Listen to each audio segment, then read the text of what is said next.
Hello friends, welcome to Evening Adda and I am your host Suraj Kumar सिल।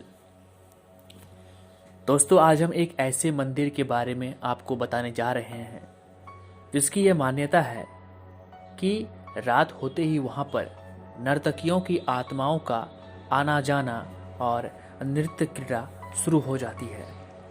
तो कौन है वह मंदिर जहाँ पर नर्तकियों की आत्माएं रात होने पर आ जाती है? आइए जानते हैं। सूर्य की पूजा करने के लिए हिंदू धर्म के वेदों में बताया गया है। हर प्राचीन ग्रंथों में सूर्य की महत्ता का वर्णन किया गया है। कहा जाता है कि सूर्य भगवान की आराधना करने से शरीर में सकारात्मक ऊर्जा आती है। हिंदू धर्म के सूर्य ही एक ऐसे देवता हैं जो प्रत्यक्ष रूप से आंखों के सामने हैं। हम सूर्य भगवान की आराधना उनको देखकर कर सकते हैं, लेकिन जैसा कि हमारे देश में प्रथा है भगवान के मंदिर बनवाने की, इसी के आधार पर वर्षों पहले कुछ हिंदू राजाओं ने एक भव्य सूर्य मंदिर का निर्माण करवाया। सूर्य देवताओं में एक बहुत ही ताकतवर और शक्तिशाली देवता माने जाते हैं। उड़ीसा में स्थित कोणार्क का सूर्य मंदिर भगवान सूर्य को समर्पित है। ये मंदिर भारत की प्राचीन धरोहरों में से एक है। इस मंदिर की भव्यता के कारण ये देश के सबसे बड़े 10 मंदिरों में गिना जाता है। कोणार्क का सूर्य मंदिर उड़ीसा राज्य के पुरी शहर से लगभग 23 मील दूर नीले जल से लबरेज चंद्रभागा नदी के तट पर स्थित है। इस मंदिर को पूरी तरह से सूर्य भगवान को समर्पित किया गया है, इसलिए इस मंदिर की संरचना इस प्रकार की गई है कि एक रथ में 12 विशाल पहिए लगाए गए हों और इस रथ को 7 ताकतवर बड़े घोड़े खींच रहे हों और इस रथ पर सूर्य देव को विराजमान दिखाया गया है।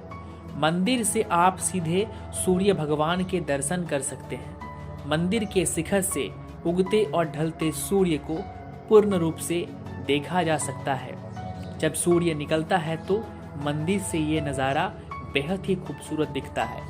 जैसे लगता है सूरज से निकली लालिमा ने पूरे मंदिर में लाल नारंगी रंग बिखेर दिया। दोस्तों, ये तब के इंजीनियरों का कमाल है कि वे ऐसे मंदिर का निर्माण कर पाए।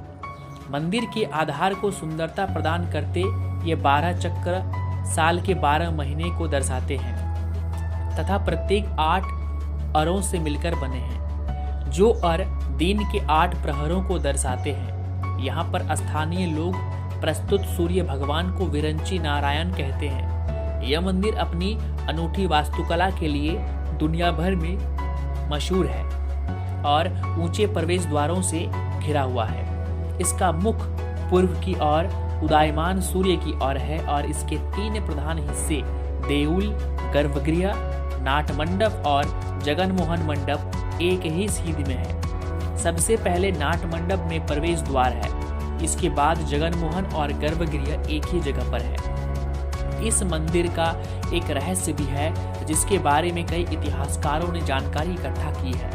पुराणों के अनुसार कहा जाता है कि श्री कृष्ण के पुत्र सांब को श्राप से क्रोर रोग हो गया था। उन्हें ऋषि कटक ने इस श्राप से बचने के लिए सूरज भगवान की पूजा करने की सलाह दी। सांब ने मित्रवन में चंद्रभागा नदी के सागर संगम पर कोणार्क में 12 वर्ष तपस्या की और सूर्यदेव को प्रसन्न किया। सूर्यदेव जो सभी रोगों के नाशक थे ने इसका रोग का भी अंत कर दिया। कोणार्क के बारे में एक मिथक भी यह है कि आज यहाँ नर्तिकाएं की आत्माओं का वास है। रात के ढलते ही यहाँ पर नर्तकियों की आत्माएं आ जाती है।